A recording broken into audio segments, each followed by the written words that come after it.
Tumawid nga po kami pabayan dahil dito nga po kami magpapasko mga mare at isinama na nga rin po namin itong si Oranggi dahil ayaw nga pong pumayag ni Megan na hindi po siya kasama. Gustong gusto po talaga ni Orangging sumama sa amin mga mare, kaya naman kung mapapansin nyo nga nung binababa ko nga po siya ng bangka talaga namang ayaw nga pong bumaba. Diyos ko. Kaya naman ayan nga mga mare at isinampa nga ulit siya ni Megan dito sa aming bangka dahil awang-awa po talaga siya. Kinabukasan naman po mga mare, maagap nga po kaming bumangon ng nanay dahil mamamalengke po kami ngayong araw. Hindi nga po ako masyadong nakatulog dito sa bahay nila kuya dahil parang namamahay nga po ako. Mamamalengke nga po kami ngayon ng kaunting panghanda namin para sa Noche Buena mamayang gabi. Nandito po kasi kaming lahat magkakapatid sa bahay nila kuya mga mare at pare, pati na nga rin po ang nanay at tatay. Kaya naman sabi ko nga mga mare, kahit kaunting handa lamang para sa Noche Buena, basta't sama-samay okay na nga yun.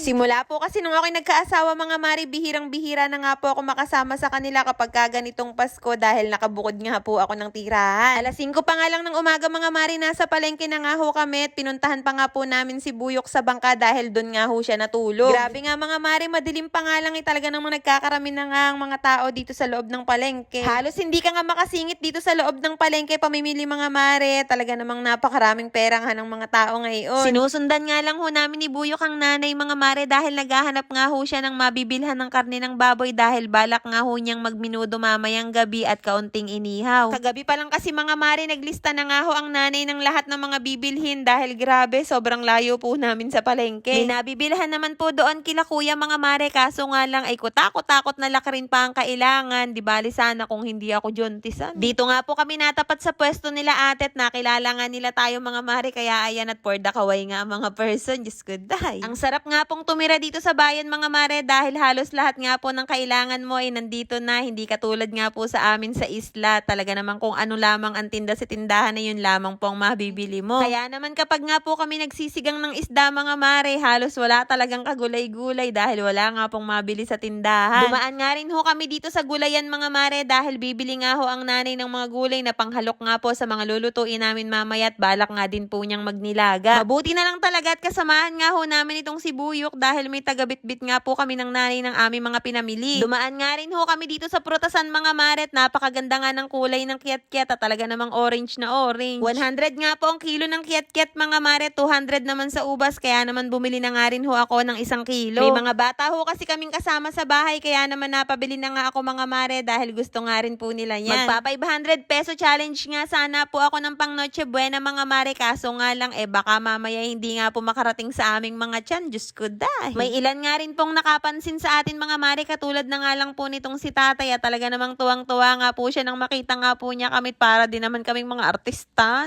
Pagkatapos nga po naming mamili ng mga prutas mga mare, gumayak na nga rin ho kami pa uwi dahil ubos na nga po ang aming budget. Maliwanag na nga po nang matapos kami pamimili at tamang-tama lang pala yun mga mare dahil hindi man lang po kami nainitan. Nagyaya na rin po kasi talaga ako kila nanay at kay Buyok mga mare dahil maya't maya nga po sumasakit ang aking puso at parang maiihi nga po ako na hindi ko mawarian. Pagka-uwi nga po namin sa bahay ay tuwang-tuwa nga po tong si Oranggi nang makita nga po niya si Buyok. Kagabi kasi sobrang lungkot nga po niya nung iniwan nga po siya ni Buyok mga mare dahil doon nga po siya matutulog sa bangka. Nilaro-laro nga lang po ni Buyok itong si Oranggi para mawala nga po yung pagkamis niya kay Buyok mga mare at maya-maya nga lang naghanap nga po kami ng pagkain ni Oranggi dahil hindi nga po kami nakapagdala. Sumama nga po ulit ako sa aking Buyok doon sa kabilang subdivision para bumili nga po ng dog food ni Oranggi dahil bang sarap din nga po maglakad kapag umaga. Namimiss nga po namin ni Buyok yung mga aso sa pulong malaki mga mare, pero wag po kayong mag-alala dahil pinapakain naman po sila ng tatay. Naibilin ho kasi ng aking Buyok ang mga aso na pakainin bago nga po kami umalis ng bahay mga mare. Tapos pinaliguan na nga rin po ng aking Buyok itong si Oranggi dahil amoy aso na nga po siya. Sabong panlaban na nga rin ho na gamit namin sa kanya panligo mga mare dahil hindi nga po namin nadala yung kanyang sabon. Nailuto na nga rin pala namin ng tahong na nabili namin kanina sa palengke mga mare, tapos nagprito na nga rin kami nitong daing pang ulam nga po namin ngayong umagahan, kaya naman mga mare at pare tara't kain po tayo. Maya-maya nga lang mga mare at pare, nagdatingan na nga rin po itong isa kong kapatid at mga pamangkin at galing pa nga po sila sa isla. Kaya naman mga mare at pare, kung nakarating nga po kayo hanggang dito sa dulot, kung nagustuhan nyo nga po itong video na to, baka naman pa-heart at pa-share at syempre pa-follow na rin po. Yun lang mga mare, maraming salamat sa panonood.